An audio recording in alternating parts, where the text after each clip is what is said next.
Mock test for EVS class 1। तो EVS का mock test है जिसमें एनसीईआरटी प्लस पेडागोजी दोनों रहेगा। ये वो क्वेश्चंस हैं जो सीटेट ने एग्जाम्पलर में भी दिए हैं, जो मॉक टेस्ट में भी दिए हैं, तो जरूरी है कि इनको हम अच्छे से समझ लें, है ना। और ये सिलेबस में भी है, एनसीईआरटी पेडागोजी जिस तरह की पूछी जाती है, डायरेक्शन के क्वेश्चंस, रीजनिंग का थोड़ा बहुत एक आध पार्ट वो पूछा जाने लग गया है। फर्स्ट क्वेश्चन देखिए, पढ़िए। क्वेश्चन डायरेक्शन का क्वेश्चन है जो निश्चित रूप से आता है, मतलब आजकल कोई भी इन क्वेश्चंस को हिला नहीं सकता, ये क्वेश्चंस पूछे जाते हैं।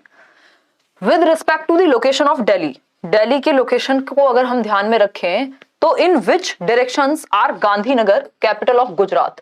गुजरात क्या है? गांधीनगर, सॉरी गुजरात की कैपिटल है गांधीनगर। वो किस डायरेक्शन में होगी? दिल्ली से। And Patna capital of Bihar, और भाई इंडिया की कैपिटल दिल्ली, और दिल्ली से अगर हम देखें गुजरात की कैपिटल गांधीनगर, तो वो किस डायरेक्शन में होगी? दूसरा, अगर हम वहां से देखें, कहां से? दिल्ली से ही पटना को, जो कि बिहार की कैपिटल है, तो वो किस डायरेक्शन में होगी? Located respectively south east. देखो ये तो हमें पता है कि दिल्ली कहीं यहाँ ऊपर है, सेंट्रल में है, ठीक।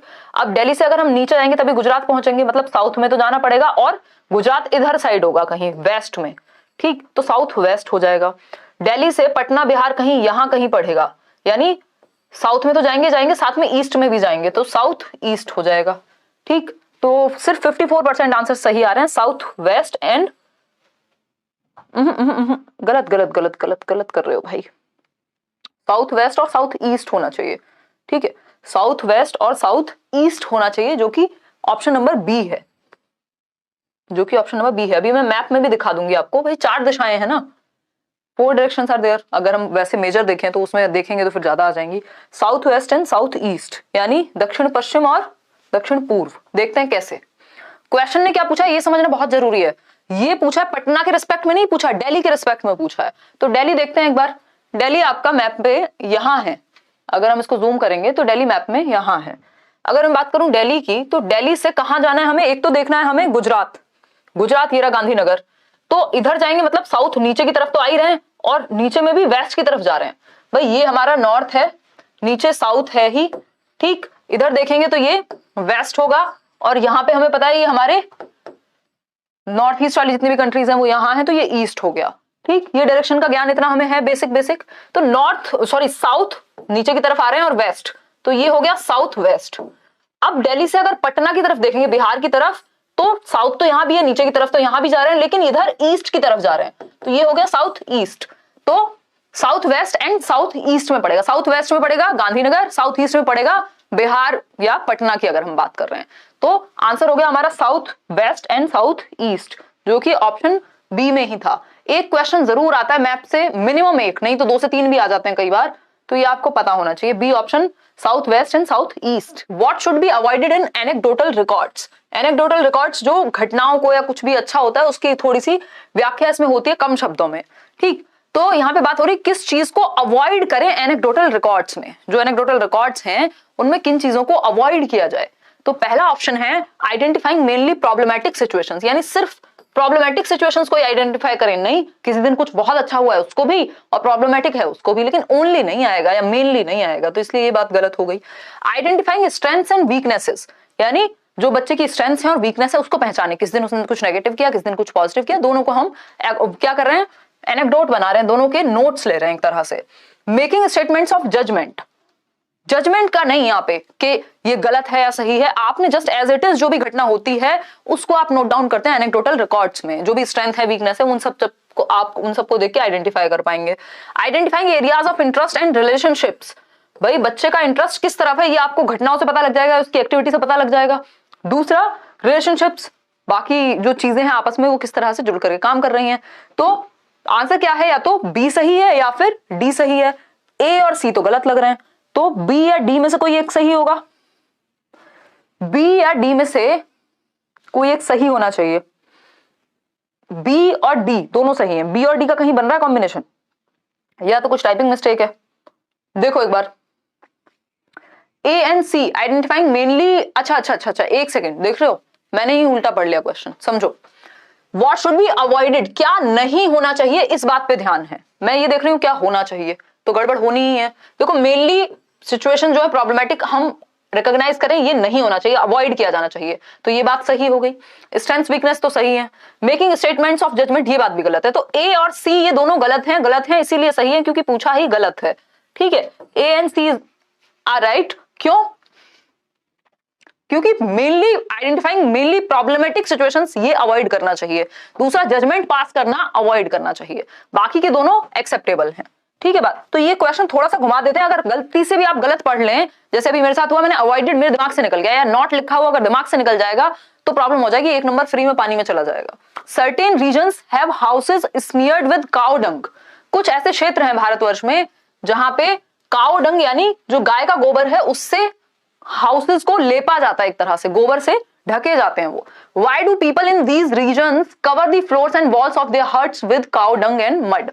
ये जो फ्लोर्स हैं, ये जो जगह है, ये जो दीवारें हैं या फर्श है, क्यों इनको गाय के गोबर से लेपा जाता है या कवर किया जाता है इन हट्स को या फिर इन वॉल्स को? बताइए रीजन। पहला है the smell of cow dung keeps the animal away. Animal ही दूर भाग जाएंगे, जब एनिमल ही नहीं रहेंगे तो फिर यूज क्या है उस जगह का। फिर है to make the floors and walls smooth. जो फर्श और दीवारें हैं उनको चिकना बनाया जाता है। आपने अगर कभी देखा होगा, अगर आपका एक्सपीरियंस रहा हो, कभी आप गांव देहात गए हो तो आपको पता लगेगा वो चिकना नहीं होता, वो थोड़ा सा खुरदुरा होता है। जो गोबर का लेप है, जो जिसमें वो उपले रखे जाते हैं, उसको भी बनाने के लिए गोबर के लेप का ही इस्तेमाल किया जा रहा है। तो वो बहुत चिकने का तो उसका पॉइंट बहुत ज्यादा नहीं है, वो तो फिर मिट्टी का इस्तेमाल होगा चिकने के लिए।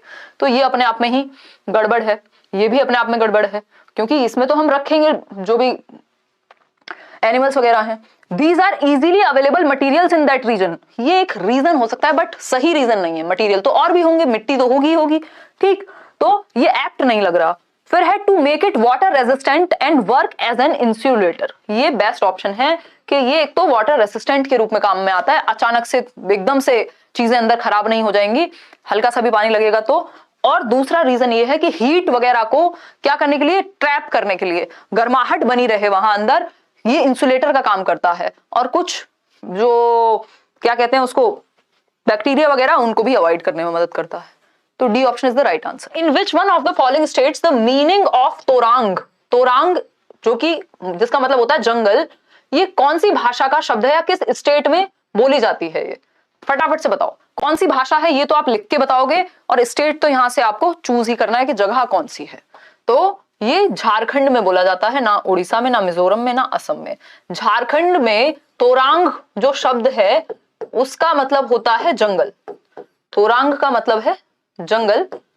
और ये जो भाषा है तोरांग जिसमें ये शब्द बना है वो है कुडुक लैंग्वेज। कुडुक झारखंड में क्या बोली जाती है? कुडुक। और कुडुक में तोरांग का मतलब होता है जंगल, फॉरेस्ट। इस बात को हम ध्यान में रखेंगे। 1 नंबर का क्वेश्चन है, पहले भी पूछा जा चुका है, अभी भी पूछा जा सकता है, अलग अलग तरीके से पूछा जा सकता है। Mapping skills in EVS help to develop.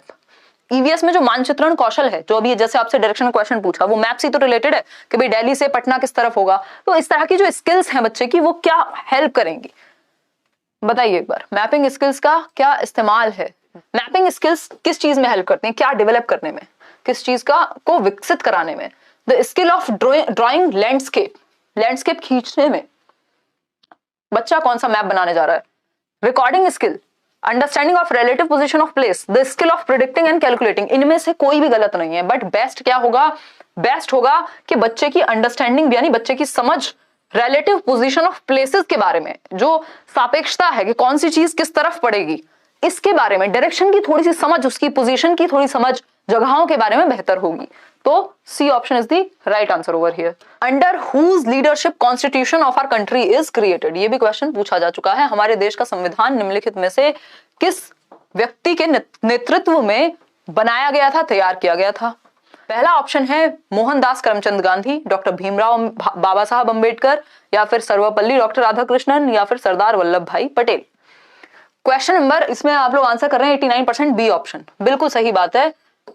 जो कॉन्स्टिट्यूशन है वो किसकी लीडरशिप में? डॉक्टर भीमराव बाबा साहब अंबेडकर। इनके ऊपर एक चैप्टर भी है, मतलब जिसमें बात हुई है थोड़ा अनटचेबिलिटी और भी कई चीजों की बात हुई है।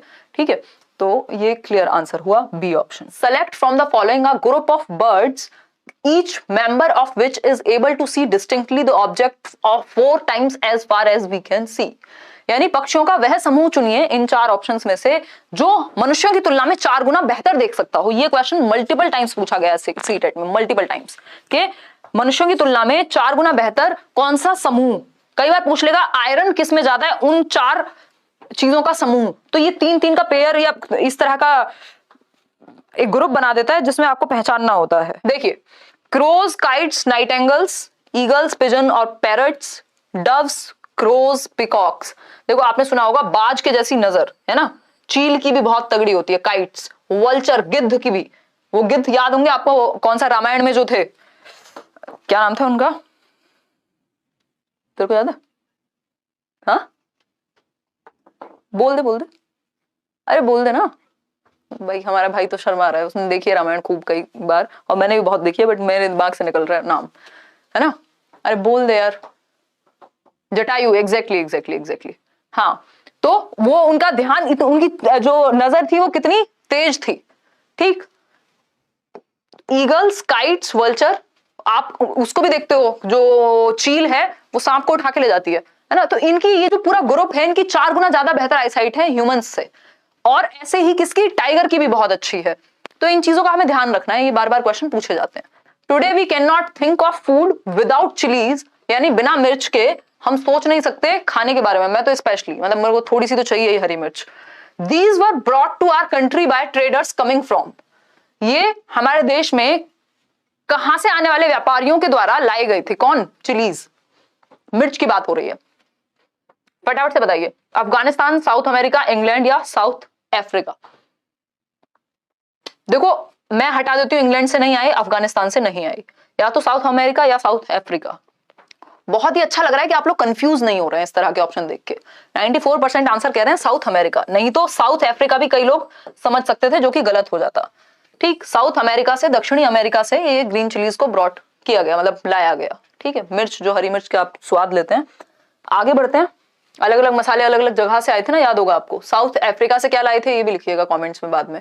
क्वेश्चन नंबर 9 कह रहा है कि Smita wanted to sensitise her learners about gender disparity. देखो जेंडर का एक क्वेश्चन लगभग हर टॉपिक में आने लग गया है, मैथ्स में भी इवन, यानी जेंडर डिस्पैरिटी, यानी जो जेंडर इनइक्वालिटी या स्टीरियोटाइप्स, रूढ़िबद्धता है, उसके प्रति सुनीता जो कि एक टीचर है, वो अपनी कक्षा में बच्चों को संवेदनशील करना चाहती हैं कि वो आगे वाली जनरेशन में ये चीज कंटिन्यू ना हो। ठीक, What should Smita choose to do in her class from the following suggestions? ये कुछ 4 सजेशंस हैं, इन चारों में से कौन सी एक चीज को सुनीता को अपनाना चाहिए ताकि जेंडर इनइक्वालिटी या इनसेंसिटिविटी या फिर स्टीरियोटाइप्स को खत्म किया जा सके या चैलेंज किया जा सके। तो पहला ऑप्शन यहाँ है, invites a students mother to class who is an auto driver. एक छात्र की माँ को कक्षा में आमंत्रित किया जाए जो कि एक ऑटो ड्राइवर है। छात्र की माँ, एक स्टूडेंट की मदर जो कि एक ऑटो ड्राइवर है, उनको हम क्लासरूम में बुलाएं। इसको कम्युनिटी रिसोर्स भी बोलते हैं, कि जब आप कम्युनिटी से कुछ सिखाने के लिए क्लासरूम में बुला रहे हैं किसी को, तो ये कम्युनिटी रिसोर्स कहलाता है ईवीएस में। तो इस बात को भी हम थोड़ा सा ध्यान में रखेंगे। दूसरा ऑप्शन है आपका, दूसरा ऑप्शन है present students with stereotypical models. रूढ़िवादी मॉडल्स अगर आप प्रेजेंट करेंगे कि सिर्फ जिनके घर में पापा ही काम करने जाते हैं और उनको ये लगता है कि पापा को ही काम करना चाहिए, ऐसा नहीं है कि सबको लगता होगा, मतलब ऐसी सोच को बढ़ावा देना जो पहले से रूढ़िबद्ध है, जो पहले से आ रही इनइक्वालिटी पे फोकस्ड है, तो उससे तो और बढ़ावा मिलेगा, इससे कहां फायदा होगा कुछ। Show flash cards of different kinds of work, यानी फ्लैश कार्ड दिखाए जाएं अलग अलग तरह के काम के, बट इसमें जेंडर की तो कोई बात ही नहीं हो रही। ठीक है, जेंडर पैरिटी की तरफ जाना है हमें, डिस्पैरिटी की जगह। ये जो डिस्पैरिटी है इसमें से डिस हटाना है, पैरिटी यानी समानता पे आना है, समता पे आना है। Ask only boys to sweep the classroom daily. अगर आप सिर्फ लड़कों से कहेंगे कि तुम ही क्लासरूम को साफ करोगे तो ये भी तो गड़बड़ है ना, ये फिर आपने ये कह दिया कि सफाई का काम सिर्फ लड़कों का है। जब आपको चैलेंज करना होता है या फिर पैरिटी लानी होती है तो आप ऐसे मॉडल्स प्रस्तुत करते हैं जो चैलेंजिंग हो, स्टीरियोटाइप्स के अगेंस्ट हो। इसमें एक ऑप्शन बेस्ट है कि यदि आप किसी बच्चे की मदर को बुलाते हैं जो ऑलरेडी ऐसा काम कर रही है जो स्टीरियोटाइप्स के बिल्कुल अगेंस्ट है। ऐसा काम क्या है? ऑटो चलाना, जो जनरली मेल्स को ही जिस चीज में डोमिनेंट माना जाता है कि वही चलाएंगे। ठीक है, तो वो अपना काम कर रही है, एक काम है ऑटो चलाना भी, वो कोई भी कर सकता है, लड़की हो या लड़का। तो ये आपने इस चीज को एक तरह से मैसेज दिया है क्लासरूम में, जेंडर स्टीरियोटाइप्स को चैलेंज किया है, पैरिटी लाने की कोशिश की है। अगर आपने ऑपोजिट रोल दिखाया है तो ठीक है, अगर सिर्फ सफाई के काम को आप लड़कों से ही कराते तब भी गलत था, लेकिन ये एक ऐसा काम है जिसमें जनरली वो देखा जाता है कि रूढ़िबद्धता है, कि इस तरह की जो नौकरियां हैं या काम है उनमें मेल डोमिनेंट हैं, तो वो आपने उसका ऑपोजिट दिखाया है। तो ए ऑप्शन इसलिए सही है, 62% आंसर सही भी आ रहे हैं। क्वेश्चन नंबर 10 देखिए, अलब्रूनी के बारे में है। अलब्रूनी जो कि आए थे कहीं से, Afghanistan. There is a paragraph in class 5 EVS text book based on Alberuni's observation of construction of ponds, कि कैसे भारत में तालाब बनाए जाते थे हजारों साल पहले। इसके बारे में अलब्रूनी ने कुछ बातें लिखी थी। What would be the purpose of including this paragraph? एक छोटा सा पैराग्राफ है, अगर आपने मेरे साथ कभी भी EVS का पुराने सेशंस देखे हैं या मैं आगे भी बीच में रिवीजन कराऊंगी, तो उस सेंस में आपको दिखेगा कि अलब्रूनी के बारे में थोड़ी सी बात हुई है NCERT में। इसका पर्पस क्या है इस पैराग्राफ का? देखिए, अगर मैं बात करूं तो it helps learners to identify sources of history. बात तो सही लग रही है, कोई बुरी बात नहीं लग रही हमें इसमें, है ना। पहली बात की अगर हम बात करें तो it helps learners to identify sources of history. इससे पता चलता है कि क्या क्या सोर्सेज, स्रोत हो सकते हैं इतिहास को जानने के, कि भाई अलब्रूनी आया था, उस टाइम पे लोगों ने उसने रिकॉर्ड किया, कुछ कुछ लिखा, और उससे हमें पता लगा कि कैसे उस टाइम पे पॉइंट्स बनते थे। It helps learners to improve their recording of observations. इससे क्या होगा, बच्चों का ऑब्जर्वेशन यानी अवलोकनों को रिकॉर्ड करने की क्षमता बेहतर बनेगी। बट उन्होंने तो देखा ही नहीं अलब्रूनी को रिकॉर्ड करते हुए, बन तो सकती थी बट उन्होंने देखा थोड़ी है, ये तो आप बता रहे हैं उसको देख करके। It helps learners to appreciate technology present in India some 1000 years back, यानी कि ये लर्नर्स को अप्रिशिएट करेगा कि आज से 1000 साल पहले भी इंडिया में कितनी अच्छी टेक्नोलॉजी अवेलेबल थी, पॉन्ड्स को कितने ढंग से बनाया जाता था, जो कि उस पैराग्राफ में गिवन है।